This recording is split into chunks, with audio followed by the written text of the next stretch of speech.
खुदा मसीह यीशु में आप सबकी सलामती हो। जिनके पास कलाम मुकद्दस है, बाइबल को खोलिए और मेरे साथ निकालिए। मीका उसका 6 बाब उसकी 8वीं आयत में यूँ लिखा है, "ऐ इंसान, उसने तुझ पर नेकी जाहिर कर दी है। खुदावन तुझसे इसके सिवा क्या चाहता है कि तू इंसाफ करे और रहम दिली को अजीज़ रखे और अपने खुदा के हुजूर फिरौतनी से चलें।"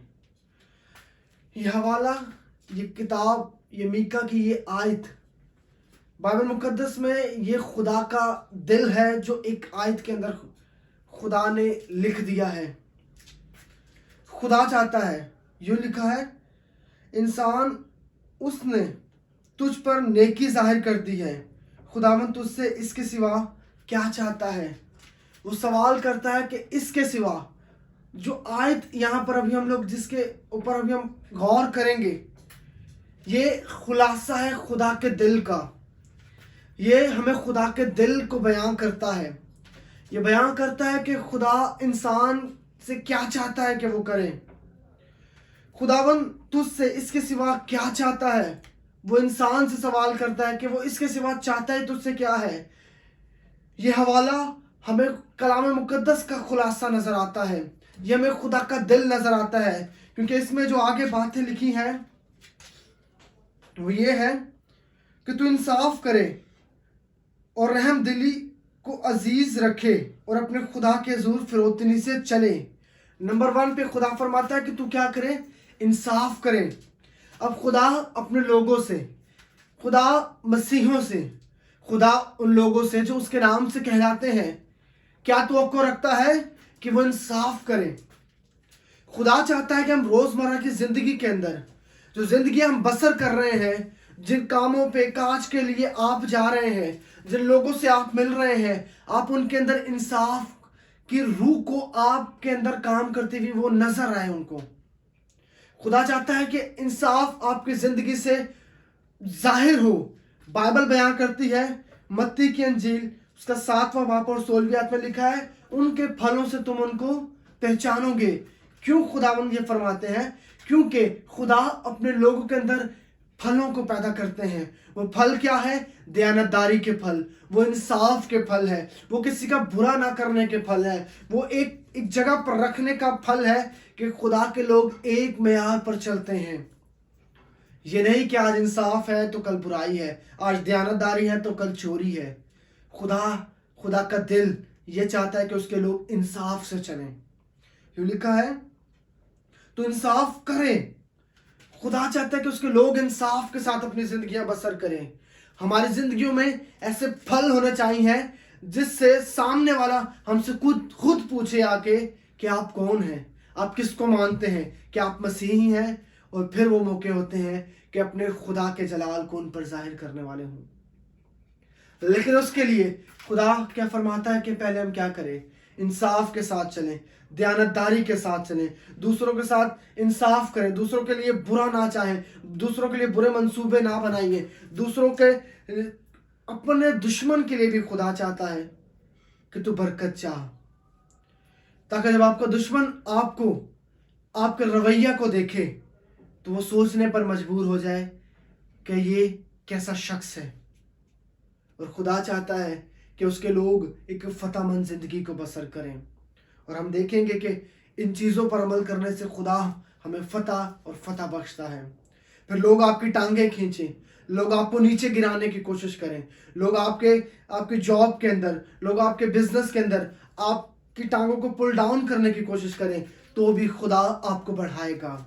क्योंकि बाइबल बयां करती है कि अगर खुदा हाँ कहे तो कोई उसे ना में तब्दील नहीं कर सकता है। अगर खुदा ने आपके लिए ब्लेसिंग को रख छोड़ा है तो कोई आपकी ब्लेसिंग को ले नहीं सकता। हमारी चालाकियों से हम ब्लेसिंग को हासिल नहीं कर सकते, हमारे झूठ बोलने से हम ब्लेसिंग को हासिल नहीं कर सकते, हमारे दगा करने से हम ब्लेसिंग को हासिल नहीं कर सकते, बददयानती करने से हम ब्लेसिंग को हासिल नहीं कर सकते, बेवफाई करने से हम ब्लेसिंग को हासिल नहीं कर सकते, बल्कि खुदा के मयार के मुताबिक जिंदगी बसर करने से ही हम अपने दुश्मनों पर भी और इस दुनिया पर भी गलबा पा सकते हैं। लेकिन इंसाफ का तकाजा ये है कि खुदा के मेयार तक हम पहुँचे और उसके मेयार के मुताबिक अपनी ज़िंदगियों के अंदर यकसा ईमानदारी, दयानतदारी और इंसाफ को अव्वल तरजीह देने वाले हो सकें। आगे लिखा है रहम दिली को अजीज रखता है। अब जब खुदा हमें ये रास्ते दिखा रहा है कि हमें इंसाफ के साथ अपनी ज़िंदगी को बसर करना है, तो खुदा चाहता है कि हमारे दिलों के अंदर रहम हो। बाइबल बयान करती है कि मसीह यीशु तरस से भरे हुए थे, वो बनीनो इंसान के लिए, वो उनके गुनाहों के लिए, वो उनकी मौत के लिए तरस से भरे हुए थे कि किसी तरीके से मैं इनको बचा लूं। और वो तरस हमें सलीब तक नजर आता है। खुदा चाहता है कि उसके लोग भी तरस से भर जाएं, उसके लोग रहम दिल हो जाएं। आप लोगों की मदद करें, किसी को देखें तो उसके सहारा बन जाए, किसी की मुश्किल में से उसके निकलने का रास्ता बन जाए। और फिर देखिएगा खुदा आपको एज अ काउंसलर इस्तेमाल करेगा। आप लोगों के लिए मशवरा देने वाले होंगे, आप लोगों को अच्छा रास्ता दिखाने वाले होंगे, लोग आपसे मशवरे लेंगे क्योंकि आप में खुदा का रूह बसता है। वो तब होगा जब आप इंसाफ से, खुदा के खौफ से चलेंगे, जब आप अपने दिल के अंदर वो रहम को रखेंगे जो मसीह यीशु खुदा इस दुनिया के लिए रखता है। तो खुदा आपको वो दिल देगा जो खुदा का है और वो रहम और तरस से भरा हुआ है। आप फिर हर तरीके से लोगों के सपोर्टिव हो जाएंगे। और फिर याद रखिएगा वो लोग आपकी सुनेंगे, वो लोग आपकी सुनना पसंद करेंगे क्योंकि आप उनको एक अच्छा रास्ता दिखाने वाले हो गए हैं। ये दुनिया तारीकी के अंदर पड़ी है। लोगों को, मैं आपको जेन्युइनली कह रहा हूँ कि लोग सच में चाहते हैं कि कोई उनको सही रास्ता दिखा दे, लेकिन कोई शख्स नहीं है, कोई ज़िंदगी है ही नहीं जो उनको रास्ता दिखा सके कि दुरुस्त क्या है, क्या करना चाहिए और किन चीज़ों से अवॉइड करना चाहिए। अगर खुदा के साथ आप चलेंगे, खुदा के खौफ में आप चलेंगे, तो खुदा ये फल आपकी ज़िंदगियों के अंदर पैदा कर देगा। और उसके हम आखिर में देखेंगे कि खुदा कैसी ब्लेसिंग्स को जारी करेगा। मैंने आपसे कहा कि ये खुदा का दिल है, ये बाइबल मुकद्दस का खुलासा है जो वो चाहता है कि हम अपनी ज़िंदगियों में इसे लेकर चलें। आखिर में लिखा है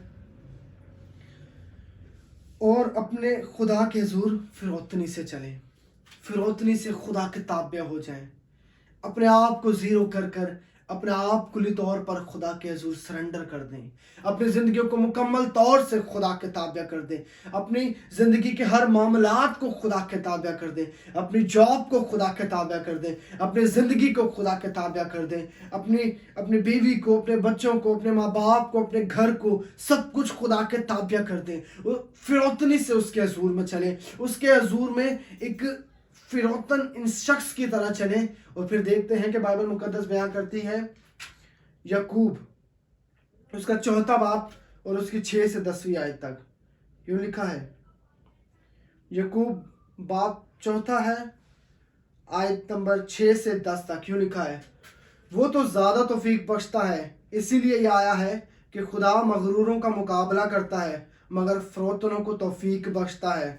बस खुदा के ताबे हो जाओ और इब्लीस का मुकाबला करो तो वो तुमसे भाग जाएगा। खुदा का कलाम फरमाता है कि अगर खुदा किसी को मौका देता है तो वो फिरौतन लोग हैं, वो लोग हैं जो उसकी ताबेदारी करते हैं, वो लोग हैं जो अपने आप को नीचा करके खुदावंद के पीछे पीछे चलते जाते हैं। खुदावंद उन्हें मौका बख्शता है, खुदावंद उन्हें तौफीक बख्शता है कि वो क्या करें, शैतान पर भी गालिब आएँ, इस दुनिया पर भी गालिब आएँ, फिर आप अपने फाइनेंस पर भी गालिब आएंगे, फिर आप अपनी बीमारियों पर भी गालिब आएंगे, फिर आप अपनी ज़िंदगी के उन बुरे तूफ़ानों पर भी गालिब आएंगे जो तूफ़ान आपकी ज़िंदगियों को तबाह करते जा रहे हैं, आप उन पर भी गलबा पाएंगे। क्योंकि खुदावंद आपको कुव्वत बख्शता है। अगर हम फिरौतनी के साथ, ईमानदारी के साथ, इंसाफ के साथ अपनी ज़िंदगियों को बसर करेंगे, खुदा के खौफ के साथ ज़िंदगियां बसर करेंगे, तो बाइबल बयान करती है कि खुदा तौफीक बख्शता है कि क्या करें।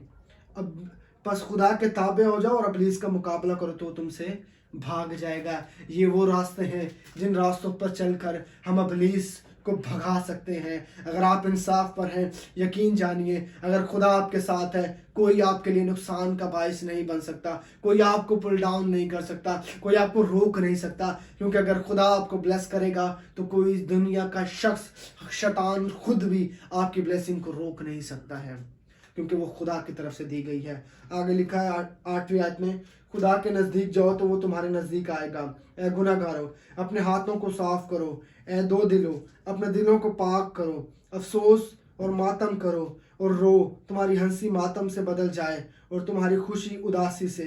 खुदावंद के सामने फिरौतनी करो, वो तुम्हें सरबुलंद करेगा। یہ ایک راستہ ہے جو بائبل مقدس بیان کرتی ہے اس دنیا کے اندر ترقی کا، اور یہ خدا میں سے ہو کر گزرتا ہے۔ جب خدا نے اس دنیا کو بنایا تو خدا نے سب کچھ اچھا بنایا، اپنی مرضی کے مطابق بنایا، لیکن جب انسان کی مرضی یہاں پر آ گئی، گناہ اس دنیا کے اندر آ گیا، تو پھر وہ بلیسنگ، وہ چیزیں انسان کی زندگی میں تبدیل ہوتی گئی، وہ لعنت میں تبدیل ہوتی گئی ہے۔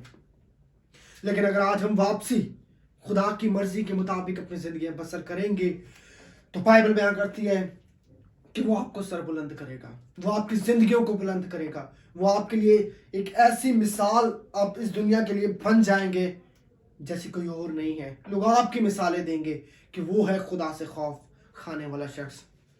ایوب کو ہم سب جانتے ہیں، اس کی زندگی کو ہم سب جانتے ہیں، اس کی زندگی سے سیکھیے۔ وہ انصاف کرنے والا، دیانتدار، وفادار شخص، خدا کے تابع رہنے والا شخص تھا، اور خدا نے اس کی زندگی کے اندر کیسے بڑے اور جلالی کام کیے۔ خدا اس کے دکھوں میں بھی اس کے ساتھ تھا۔ ایسی زندگیاں ہی خدا سے حقیقی اور ایک کامل بلیسنگ کو لے سکتی ہیں۔ آگے ہم دیکھیں گے پہلا پطرس اس کا 5واں باب اور اس کی 5ویں سے 6 آیت تک۔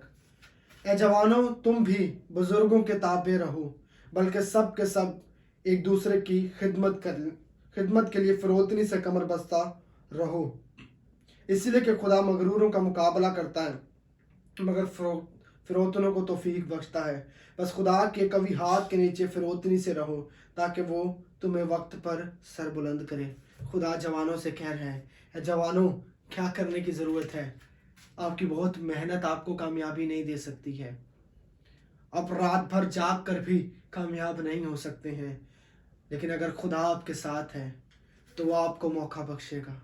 اگر خدا آپ کے ساتھ ہے تو وہ آپ کو توفیق بخشے گا، آپ وقت پر سر بلند کیے جائیں گے۔ خدا کے ساتھ چلتے رہیے اور خداوند آپ کو توفیق بخشے گا، آپ کے سر بھی بلند کیے جائیں گے، آپ کی زندگیاں بھی بلند کی جائیں گی، اور وہ کامل خدا کی مرضی کے مطابق ہوں گی۔ کیونکہ بائبل بیان کرتی ہے کہ بزرگوں کے تابع رہو، اپنے ماں باپ کے تابع رہو، چرچ کے تابع رہو، لیڈرز کے تابع رہو، اور خداوند کے خوف میں اپنی زندگی کو بسر کرتے جاؤ۔ تو خدا کا وعدہ ہے کہ وہ ایسے لوگوں کو جو اس کے ساتھ فروتنی کے ساتھ چلتے ہیں، خداوند ان لوگوں کو وقت پر سر بلند کرتا ہے۔ اور خداوند یہ وعدہ آج آپ سے بھی کر رہا ہے۔ خدا کے تابع ہو جائیں، انصاف کو پسند کریں، خدا کے طرز کو اپنی زندگیوں کے اندر لے لیں اور فروتنی سے اس کے پیچھے چلیں۔ خداوند آج آپ کو اس کلام کے وسیلہ سے بہت برکت دے گا۔ اس کلام کو اپنی زندگیوں کے اندر عملی طور پر اترنے دیں اور اس کلام پر عمل کر کے دیکھیں۔ خدا آپ کو ایوب کی مانند اتنا بخشے گا کہ آپ سوچ بھی نہیں سکتے، کیونکہ خدا اپنے وعدوں میں سچا خدا ہے۔ کیونکہ وہ فرماتا ہے کہ میں نے تیرے لیے وہ ارادے رکھے ہیں جو تیری سوچ سے پرے ہیں۔ ہم وہ سوچ بھی نہیں سکتے ہیں جو خدا چاہتا ہے کہ وہ آپ کو بخشے۔ اس کے لیے ہمیں خدا کے تابع داری کرنے کی ضرورت ہے اور فروتنی سے اس کے ساتھ چلنے کی ضرورت ہے۔ خداوند آپ سب کو برکت دے، آمین۔